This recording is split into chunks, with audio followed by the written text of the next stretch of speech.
की आमद होने जा रही है।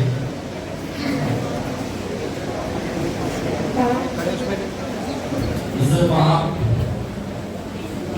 लेफ्टिनेंट जनरल विनोद खंडारे साहब तशरीफ ला रहे हैं और से इल्तिमास करता हूँ कि वो इस पर तशरीफ रखें। इसी तरह हमारे कॉलेज के प्रिंसिपल अली जनाब मजहर अहमद फारूकी साहब इस्ताकबाल है मौलाना आजाद कॉलेज और doctor Rafiq Zakaria campus finance. खुश आमदीद सुस्वागतम, खुश आमदीद सुस्वागतम। आज आई बाग में बहार है, कली कली में निखार, डाली डाली में बार बार फूल हो रहे हैं सब निसार। खुश आमदीद सुस्वागतम।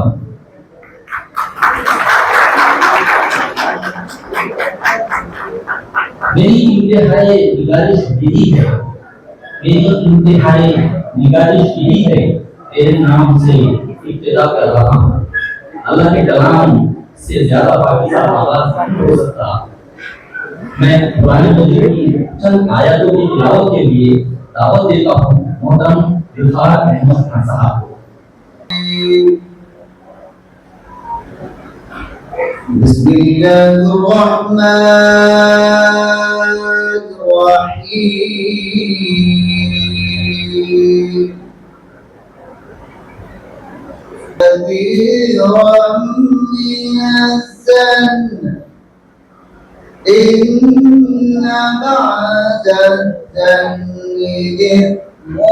वला तजस्ससु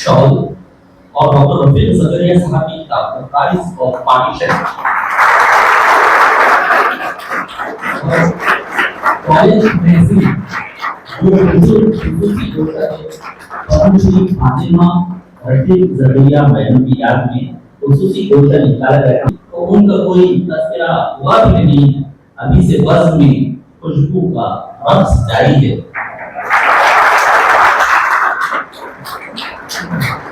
यहाँ मुझसे कहा गया है कि ज्ञान यज्ञ की जानिब से भी हमारे इज्जत माफ लेफ्टिनेंट जनरल विनोद खंडारे साहब का इस्तेमाल किया जा रहा है। ज्ञान यज्ञ की जानिब से तशरीफ लाए जनाब अफजल हुसैन कादरी साहब को भी मदद करता हूँ कि वो इस्तेमाल करेंगे।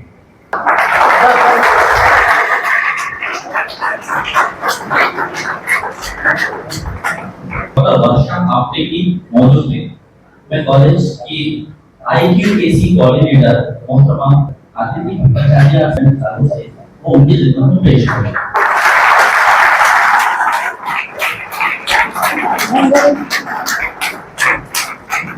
आप आए तो बहारों ने उठाई जो कि कॉमर्स के head of the department doctor Aparna.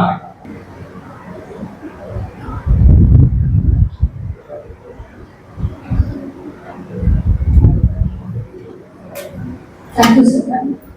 Honorable dignitaries on and off the dais, respected Lieutenant General Vinod Khandare, sir, former Principal Advisor, Ministry of Defence, Principal Dr. Mazhar Ahmad Faruqi, sir, Dr. Harsha Apte Madam from the Jnani Ratna Foundation, media representatives, and our Azad family. A very good afternoon to one and all. It is indeed a moment of pride and privilege for me to share the inspiring academic journey that is built on vision, resilience, and pursuit for excellence. Some write history in books, some carve it on the battlefields. Today we are privileged to witness both academic legacy and national security service come out Operation Sindhu from respected Khandare sir, a powerful reminder of courage, sacrifice, and strategy. We are humbled and to uplift. On behalf of the principal and staff and students, we welcome Khandare sir, the chief guest, to this vibrant Dr. Rafeeq Zakaria campus that was established, built, and nurtured by our mentors, late Dr. Rafiq Zakaria sir and Padma Shri late Madam Fatma Rafiq Zakaria. A renowned scholar and exemplary educationist at heart, Dr. Zakaria is remembered as the architect of modern Aurangabad. Dr. Zakaria's untiring efforts brought water to the city of Aurangabad through the Jaikwadi Dam. जो ज्ञान के भंडार होते हैं। इसके अलावा ये पद्म पुरस्कार प्राप्त करता अपने अपने क्षेत्रों में आत्मनिर्भर भारत और मेक इन इंडिया के सिद्धांतों के आदर्श उदाहरण होते हैं। ऋषिकाल के समय भारत में ज्ञान को एक पीढ़ी से दूसरी पीढ़ी और एक से अनेक तक हस्तांतरित करने की परंपरा रही है। यह परंपरा इस युग तक बनी रहती है और अब नए युग के ऋषि पद्म पुरस्कार प्राप्तकर्ताओं को का ज्ञान और अनुभव साझा करना समाज और राष्ट्र की सामूहिक आत्मशक्ति को बढ़ाने में सहायक है। ज्ञान यज्ञ फाउंडेशन छत्रपति नगर संभाजी नगर औरंगाबाद महाराष्ट्र का एनजीओ इस परंपरा में अपना छोटा योगदान देने के लिए एक अनूठी और नई पहल कर रहा है, जिसे पद्म फेस्टिवल कहा जाता है। यह पद्म फेस्टिवल या महोत्सव ज्ञान के हस्तांतरण और परिवर्तन के अभियान में महत्वपूर्ण भूमिका निभा रहा है। पद्म फेस्टिवल के 3 दिनों के दरमियान 10 से 12 पद्म पुरस्कार प्राप्तकर्ताओं को आमंत्रित किया जाता है और अपने जीवन अनुभवों को छात्रों, युवाओं तथा पेशेवरों के साथ साझा करता है। प्रत्येक पद्म पुरस्कार प्राप्तकर्ता अपने विशेष और समर्पित सत्र के दौरान अपने विशेष विषय गुरु के साथ 2 घंटों का संवाद करते हैं। And directors of Dr. Rafiq Zakaria campus, teaching and non-teaching staff members, and all students. Good evening. Jammu Kashmir के पहलगाम में 22 अप्रैल के दिन आतंकी हमला हुआ, जिसमें 26 लोगों की जान गई। कई महिलाओं ने अपने सुहाग को, अपने सिंदूर को इस हमले में खो दिया। भारतीय आर्म फोर्सेस ने इसके जवाब में एक्शन लेते हुए पाकिस्तान और पीओके में एयर स्ट्राइक की। इस कार्रवाई को ऑपरेशन सिंदूर का नाम दिया गया। We are proud to have with us today Lieutenant General Vinod Ji Khandare sir, the Principal Advisor of Ministry of Defence from March 22 till May 2025 during Operation Sindoor Phase 1. 7 मई 2025 की सुबह जब देश ने आंखें खोली तो सामने पाकिस्तान में हुई तबाही का मंजर देखने को मिला। रात करीब 1:45 बजे हुए एयर स्ट्राइक के साथ ही भारत ने पहलगाम में हुए आतंकी हमले का पड़ोसी मुल्क को मुंहतोड़ जवाब दिया। Lieutenant general Vinod Khandare sir की खिदमत में बर्फ दहली का ये शेर मैं पेश करना चाहूंगा कि सरवकफ हिंद के जाबाज़े वतन लड़ते हैं, सरवकफ हिंद के जाबाज़े वतन लड़ते हैं, तेरे नौ में लिए सफे दुश्मन में घुसे पड़ते हैं। आज के हमारे मेहमान ऑपरेशन सिंदूर में जिन्होंने बहुत अहम किरदार अदा किया, लेफ्टिनेंट जनरल विनोद खंडारे साहब, मैं बड़े फख्र के साथ कहना चाहूंगा कि वो महाराष्ट्रियन हैं। आप विदर्भ के अकोला डिस्ट्रिक्ट से बिलोंग करते हैं। His father was in All India Service for Post and Telegraph Department. Indore के सेंट पॉल स्कूल से आपने तालीम हासिल की। इंदौर के क्रिश्चियन कॉलेज से पोस्ट ग्रेजुएशन किया, यूनिवर्सिटी टॉप किया और मद्रास ORS से आर्मी ट्रेनिंग हासिल की। He joined infantry, his battalion being 40 Garhwal Rifles. He was a pioneer in the family to have joined army. अमन लहू रंग ही सही फूटेगी, सुबह अमन लहू रंग ही सही, हम अमन चाहते हैं मगर जुल्म के खिलाफ, अगर जंग लाजमी है तो फिर जंग ही सही। And parents, I would like to make one more announcement here that tomorrow one more program is there. संत एकनाथ रैन मंदिर में, जो वहां पे पद्मश्री डॉक्टर प्रहलाद तशरीफ ला रहे हैं, जो एक आकाश मिसाइल के साइंटिस्ट है। Lieutenant general Vinod Khandare sir भी वहां पब्लिक को एड्रेस करने वाले हैं, और पद्मश्री डॉक्टर प्रहलाद भी वहां तशरीफ लाने वाले हैं। आप मुझे ऑर्गेनाइजर से कहा गया कि मैं ये इस बात का भी अनाउंसमेंट करूं, कल शाम 4:30 बजे संत एकनाथ रैन मंदिर उस्मानपुर में ये प्रोग्राम है, वहां भी आपको जरूर तशरीफ लाइए। प्रोग्राम इस मरहले में पहुंच चुका है कि मैं बड़े ही एहतराम और इकराम के साथ इन अशार के साथ इज्जत माफ लेफ्टिनेंट जनरल विनोद खंडारे साहब को मदद करूं कि किस शेर की आमद है कि रंग कांप रहा है, कि शेर की आमद है कि रंग कांप रहा है, हर फसले सलाती में ज़मन कांप रहा है, रंग एक तरफ चलते कौन कांप रहा है, रुस्तम का बदन जेरे जिगर कांप रहा है। और इज्जत माफ विनोद खंडारे साहब the shrouds of secrecy, and few people plan and work out on secrecy, work on security. लेकिन चूंकि मुझे ऑपरेशन सिंदूर पे बात करना है, लेकिन मैं आपको ये बताना चाहूँगा कि ऑपरेशन सिंदूर के बारे में तो आप कोई भी एक वीडियो देख लीजिए, आपको सब पता लग जाएगा, लेकिन उसके इम्प्लीकेशंस क्या हैं, उसकी वजह से हमें आगे क्या करना है, हमारी इंडिविजुअल जवाबदारी क्या है, जिम्मेदारी क्या है, ये भी हमें सबको समझना चाहिए। और अगली चीज, जियो पॉलिटिक्स इंटरनेशनल लेवल पे किस तरह से अनफोल्ड हो रहा है, किस तरह से आगे कार्रवाई होगी, ये भी हमें समझना जरूरी है। और ये मेरे लिए एक बहुत प्राउड मोमेंट है कि मौलाना आज़ाद कॉलेज और ज्ञान यज्ञ फाउंडेशन, इनके द्वारा ये एक इनिशिएटिव लिया गया, उसकी वजह से मैं यहाँ पे पहुँचा, वरना इस हॉल में तो मैं शायद कभी पहुँच ही नहीं पाता। और इसका ये एक निष्कर्ष निकलता है, एक मतलब निकलता है कि जब तक हम सब एक साथ होके विचार विमर्श, सोच विचार न करें, तो वहाँ पे कुछ सेगमेंट्स रह जाएंगे जो काम करते हैं, कुछ सेगमेंट्स रह जाएंगे जो इमेजिन करते हैं, और जो हम एक कंसेप्ट की बात करते हैं होल ऑफ नेशन, वो सिर्फ एक कंसेप्ट ही रह जाता है। अब जैसे बाकी भी दुनिया में देशों को आप देखिए, चाहे वो डेवलपमेंट हो, चाहे वो नेशनल सिक्योरिटी हो, एक टर्म यूज किया जाता है सिविल मिलिट्री इंटीग्रेशन या सिविल मिलिट्री फ्यूजन, जिस तरह से भी उसको सीक्वेंसिंग आप कर लीजिए। लेकिन जब तक ये दोनों महकमे आपस में बैठ के बात ना करें, जब तक एक दूसरे के बारे में दूसरे को जानकारी ना दें, तो इट इज लाइक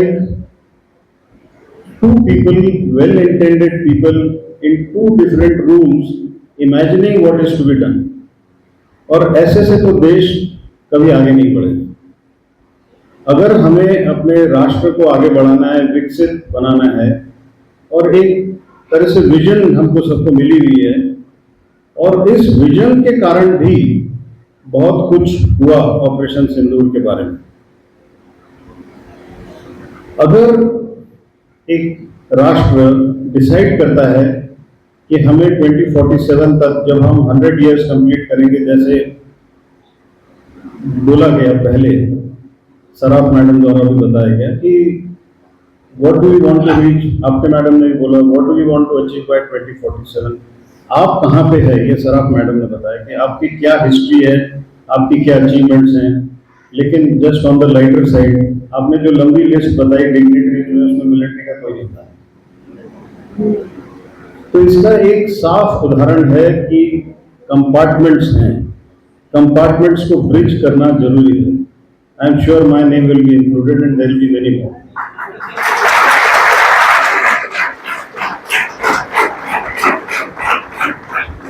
अभी let me come to Operation Sindoor. I have 40 minutes, and in these 40 minutes it's extremely difficult to cover what has been done, for which endless preparation has been done.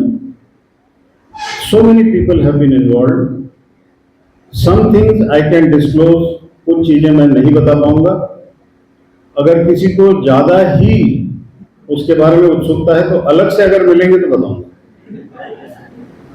अभी आप देखिए, जैसे ही भारत में और भारतीय सरकार ने, भारतीय मीडिया ने, भारतीय एकेडमिशियन ने, इंटेलेक्चुअल्स ने ये बोलना शुरू किया कि हमारा एक मिशन है, हमारा एक विजन है और हम एक फास्टेस्ट ग्रोइंग इकोनॉमी हैं, तो आप ये जान लीजिए कि कहीं ना कहीं कोई अस्थिर हुआ, कहीं ना कहीं किसी को जलन हुई, कहीं ना कहीं किसी को लगा अरे ये हमारी जगह लेने वाले हैं। हमारी वो मंशा नहीं थी, ना आज है। हम अपनी जगह बनाना चाहते हैं। इसका मतलब ये नहीं है हम दूसरे को पीछे खींचना चाहते हैं। There is enough space on top for everyone. Geopolitics के स्टूडेंट्स जानते हैं what is known as a bipolar world which was during Cold War, post World War II. What is unipolar world post Cold War? And as we keep moving ahead, और जिस तरह से अभी economic growth और economic field is becoming more important, तो again we are trying to move away from a unipolar world to a multipolar world. Multipolar world में जो existing दुनिया का दादा है यूनाइटेड स्टेट्स ऑफ अमेरिका, वो हिला हुआ है, क्योंकि कोई उसके डॉलर को चैलेंज कर रहा है, कोई डी-डॉलराइजेशन की बात कर रहा है, कोई ऑल्टरनेट करेंसी की बात कर रहा है, कोई ब्रिक्स की करेंसी की बात कर रहा है, और कोई बात नहीं भी कर रहा है तो यूएसए इमेजिन कर रहा है। इस सब खेल में क्या United states of America China और रशिया को उसी तरह से डील करेगा जिस तरह से ब्राजील, इंडिया और साउथ अफ्रीका को कर सकता है? नहीं। तो उनकी कोशिश यही है इन तीनों देशों को जो ब्रिक्स में चाइना और रशिया को सपोर्ट कर रहे हैं इन अ रिविजनिस्ट एजेंडा, इन तीनों को आइसोलेट किया जाए, इन तीनों को इकोनॉमिकली पनिश किया जाए और उस तरह से डिमोरलाइज करके इनको पीछे कर दिया जाए। और वहां पे स्पेशली पोस्ट कोविड जो हमारा ग्रोथ का ट्रैजेक्टरी है वो काफी एनकरेजिंग है। Secondly, institutions like yours, institutions which are here for decades together, have created enough educated children who are now contributing to the overall growth of the country, because of which we are in a position to possibly come into the first 3 economies in the next couple of years.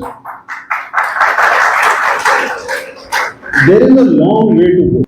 लेकिन सिर्फ dream करने से भी नहीं होता, you have to be action oriented. मैं आपको ये बताना चाहता हूं कि पहली बात, why did Pahalgam happen? Pahalgam should not have happened in the first place. But is it the first time it has happened? No. It has been happening periodically after every few years. Colonel Girdhar Kole यहाँ पे हैं, मेरे colleague हैं, मेरे छोटे भाई जैसे हैं। हम दोनों एक ही रेजिमेंट गढ़वाल राइफल्स के हैं। उनकी और मेरी जिंदगी आधी से ज्यादा जम्मू एंड कश्मीर और नॉर्थ ईस्ट में कटी है। हमने जितना समय, हम दोनों महाराष्ट्र के हैं, हमने जितना समय महाराष्ट्र में नहीं गुजारा उससे ज्यादा समय कश्मीर और नॉर्थ ईस्ट में गुजारा है। तो वहाँ की लोगों की सोच क्या है, वहाँ के लोगों के बारे में जो सेंसिटिव कल्चरल सेंसिटिविटीज हैं वो हम सब जानते हैं। और ये सब जो हम जानते हैं उसके बेसिस पे हम जो भी इन्फोसिस पे असेसमेंट बनाते हैं। ये मैंने क्यों बताया? अभी सभी बोलते हैं इंटेलिजेंस फेलियर, मतलब कुछ भी हो इंटेलिजेंस फेलियर। पहली बात तो इंटेलिजेंस का अर्थ ही लोगों को मालूम नहीं है। Information is not intelligence, information is information and intelligence is intelligence. If 20 people give different sources of information, different kinds of information leading to the same goal, and these 20 sources and these 20 pieces of information when they are analyzed by professionals, तब वो intelligence बनता है। तो सिर्फ किसी ने information दे दी और ये कहा कि मैंने तो इंफॉर्मेशन दी थी, ऐसे नहीं होता है। तो पहली बात ये समझना है कि जब आप कोई मीडिया चैनल या न्यूज़पेपर को देखते हैं और जहां पे कोई बोलता है कि इंटेलिजेंस फेलियर हो गया है, take it as a joke and leave it aside. तो सीरियसली उसको नहीं देखना चाहिए, क्योंकि these people may be doing this for circulation of their publication और for TRP of their C-130 पे, वो भी डैमेज हुआ। उसके अलावा 9 terrorist installations were destroyed, their buildings were destroyed using scalp missile. 11 airfields were damaged, जहां पे radar station थे, जहां पे उनके command and control 2 command and control centres थे। रावलपिंडी के पास वहां का एयरफील्ड डिस्ट्रॉय किया। नॉर्दर्न मोस्ट पोर्शन में पाकिस्तान ऑक्यूपाइड कश्मीर में स्कर्दू एयरफील्ड है, उसको भी डैमेज किया गया। और अभी थोड़े दिन पहले आपने चीफ ऑफ एयर स्टाफ की बात सुनी होगी, उन्होंने खुद बताया कितने पाकिस्तान के एयरक्राफ्ट डैमेज हुए हैं, कितने मिसाइल बेसेस डिस्ट्रॉय हुए हैं, और ये सब हमारे पास एविडेंस के तौर पर है। और ये एविडेंस हमने प्रैक्टिकली पूरी दुनिया को दिखाया। और जिस तरह से डायरेक्टर जनरल मिलिट्री ऑपरेशंस को उनकी तरफ से कॉल आया, उनके डीजीएमओ का कॉल आया कि आप अपने ऑपरेशंस को रोक दीजिए, और उसके बाद हमने ऑपरेशंस रोके। And we were in for a shock because somebody said he had mediated, and for us it was news. हमने बोला ये कौन है? देन वी रियलाइज कि जब 2 लोग झगड़ते हैं तो तीसरा क्रेडिट लेता है, तो ये तो हमारे समाज में हमने हमेशा देखा है, तो हमारे लिए वो ज्यादा बड़ा शॉक भी नहीं था। लेकिन ठीक है, कोई बात नहीं। बट ये भी एक आपके पड़ोसी की कैरेक्टरिस्टिक या क्वालिटी आपको देखने में मजा भी आता है, कभी कभी हैरानी भी होती है कि अगर हारा हुआ आदमी फील्ड मार्शल बन जाए तो वहां पे प्रमोशन की क्या पॉलिसी है?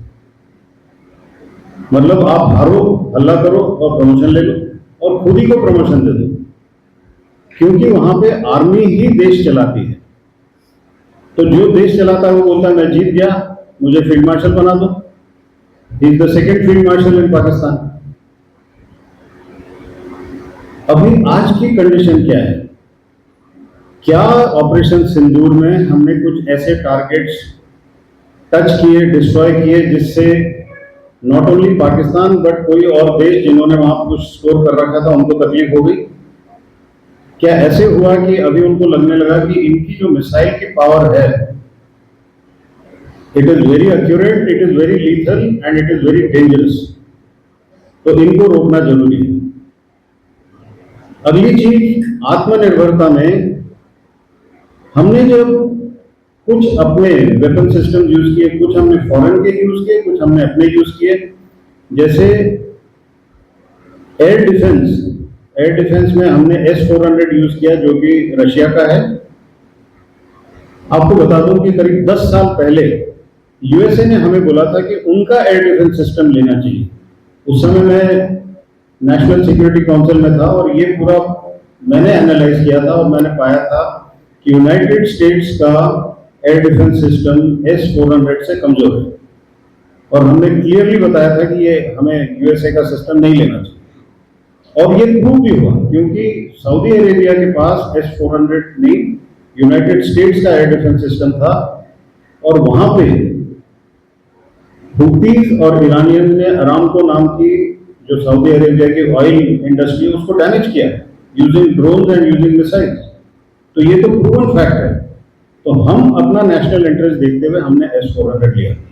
कोई हमें कोई चीज फ्री में नहीं देता, हमें पैसे देने पड़ते हैं, लेकिन हमारी इकोनॉमी अभी इतनी मजबूत है कि हम उतना अफोर्ड कर सकते हैं।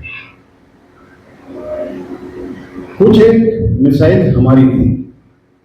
कुछ साल पहले हमने ये महसूस किया कि हर बार जब हम कोई वेपन सिस्टम किसी से लेते हैं तो वो एक कमर्शियल मॉडल हमको ऑफर करते हैं कि आप ट्रांसफर ऑफ टेक्नोलॉजी पे लीजिए, 10 साल तक हम आपके साथ बैठ के इसको बनाएंगे, 11वें साल में ये आपका हो जाएगा। लेकिन हमारा एक्सपीरियंस ये रहा कि वो 10 साल कभी खत्म ही नहीं होता, वो चलाते रहते हैं उसको कि नहीं अभी और आपको सिखाना है, अभी और आप 10 साल का 15 साल हो जाता है, 15 साल का 20 साल हो जाता है, वो टेक्नोलॉजी आउटडेट हो जाती है, उसके बाद बोलते हैं कि नया वाला ले लीजिए, ट्रांसफर ऑफ टेक्नोलॉजी। तो हमने एक नया मॉडल ढूंढा जिसको हम बोलते हैं जॉइंट वेंचर। कहने का मतलब यह है कि जिस कंपनी के पास बाहर टेक्नोलॉजी है उसको हम, हर एक सिटीजन को देश की मदद करनी चाहिए, क्योंकि जो नई टाइप की वॉरफेयर है, नई टाइप की वॉरफेयर, और खासतौर पर ऑपरेशन सिंदूर में भी हुआ है, साइबर अटैक्स बहुत ज्यादा हमारे ऊपर हुए हैं। लेकिन इंफॉर्मेशन किस तरह से डिस्टॉर्ट हुई, जैसी हमारी मीडिया वैसे ही पाकिस्तान की मीडिया, जैसा हमारा सोशल मीडिया वैसे ही वहां का भी सोशल मीडिया। मैंने एक सोशल मीडिया पे पाकिस्तान का एक क्लेम सुना कि दिल्ली की 80% पावर ग्रिड डैमेज है और ऑफ हो गई। मैं दिल्ली में था, तो मैं भी तो उस 80% में कहीं तो आना चाहिए ना। मुझे तो कभी ये महसूस नहीं हुआ कि कहीं पे कुछ नुकसान हुआ है। तो जिस तरह से असली लड़ाई चलती है उस तरह से इंफॉर्मेशन स्पेस, ये एक नया बैटल स्पेस है। इंफॉर्मेशन स्पेस, साइबर स्पेस, इस पे झूठ की लड़ाई चलती है। तो इस पे ज्यादा आप लोगों को एडिक्ट नहीं होना चाहिए। आपको अगर कोई, अब सभी के जेब में या पर्स में मोबाइल है, 6 इंच का घातक हथियार आप लोग कैरी कर रहे हैं। आप लोगों के माइंड को वो 6 इंच का हथियार टारगेट करता है। आपको क्या करना है, इसमें कोई ज्यादा, इसके लिए कोई कोचिंग क्लासेस नहीं है और इसके लिए कोई यहाँ पे आपके फैकल्टी में भी कुछ नहीं है। एक सिंपल सी चीज है और 3 स्टेप्स हैं उसमें। इंफॉर्मेशन वॉरफेयर में 3 स्टेप्स। अगर कोई खबर बहुत अच्छी है देश के लिए, समाज के लिए, उसको आगे पास कीजिए, अनकंडीशनल, उसको आगे ले जाइए। एक चीज बहुत खराब है तो यहाँ पे वो अमिताभ बच्चन का कौन बनेगा करोड़पति फास्टेस्ट फिंगर मत बनिए कि मैं जल्दी से सबको दे दूं ताकि मेरी प्रेस्टीज ऊंची हो जाए, उससे बहुत नुकसान होता है। और तीसरी चीज जो आपको करनी है, आप देखिए आपस में, आप फ्रेंड्स हैं, आपकी फैमिली है, आपके ग्रैंड पेरेंट्स हैं, आपके पेरेंट्स हैं, आपके अंकल हैं, आंटी हैं, सब हैं, टीचर्स हैं। हमारे यहाँ एक सिस्टम बहुत अच्छा है सोसाइटी में, किसी न किसी से आप पूछ सकते हैं। पूछिए, पूछने में हिचकिचाहट नहीं होनी चाहिए कि ये मैसेज आया है, ये अच्छा है या बुरा है। लोग आपको बताएंगे कि ये बुरा है, तुम्हें समझ नहीं है, इसको रहने दो। लेकिन जब आप इसको सर्कुलेट करते हैं तो you are as much a part in that crime as the person who sending it to you. तो इससे दूर रहना है। अगली चीज आपको मैं बताना चाहता हूं कि जो फॉर्म्स ऑफ वॉरफेयर है उसमें सिर्फ मिलिट्री वॉर नहीं है, जिसको हम कॉन्टैक्ट वॉर या काइनेटिक वॉरफेयर कहते हैं। आजकल नॉन काइनेटिक वॉरफेयर में साइबर है जो चलता रहता है, वो बंद नहीं होता है, वो डिक्लेयर भी नहीं होता है, और उसमें बहुत पावर है, बहुत पोटेंसी है। 2007 में एस्टोनिया नाम का एक देश है, 7 दिन तक उनके एटीएम जैम हो गए, उनका पावर सिस्टम जैम हो गया, उनका ट्रांसपोर्टेशन जैम हो गया। 7 दिन में वो देश हेल्पलेस हो गया। और 7 दिन के बाद जो भी, जिन्होंने ये जैम किया था, उनकी जो भी मांगे थी इन्होंने पूरी की। आज तक कोई भी, किसी ने भी ओनरशिप नहीं ली कि हमने ये किया था। Cyber warfare is a continuous warfare without declaration of war which is deniable and non-attributable. So this is the preferred form of warfare today. आपके मोबाइल से, आपके कंप्यूटर्स, आपके लैपटॉप से आपका डेटा चोरी होता है और वो डेटा बाद में हमारे अगेंस्ट यूज होता है। तो इसलिए उससे भी आपको केयरफुल रहना है कि हमारा डेटा कहीं नहीं जाए। ऑपरेशन सिंदूर के टाइम कुछ हमारी डिफेंस मैन्युफैक्चरिंग फर्म्स भी अटैक हुई। उनका साइबर रेजिलियंस, उनका साइबर डिफेंस काफी अच्छी तरह से अभी इंप्रूव हो रहा है। ये ऑपरेशन सिंदूर अभी ऑनगोइंग है। अभी नेक्स्ट सवाल आता है और मेरा ये लास्ट पार्ट होगा जो मैं आपको बताऊंगा। हमने बोला इंडस वाटर ट्रीटी हम सस्पेंड कर रहे हैं, ये नॉन काइनेटिक या नॉन कॉन्टैक्ट वॉरफेयर का हिस्सा है। 1960 में इंडस वाटर ट्रीटी दोनों देशों के बीच में हुई और उसमें वर्ल्ड बैंक ने मीडिएशन किया था क्योंकि लोन वो दे रहे थे।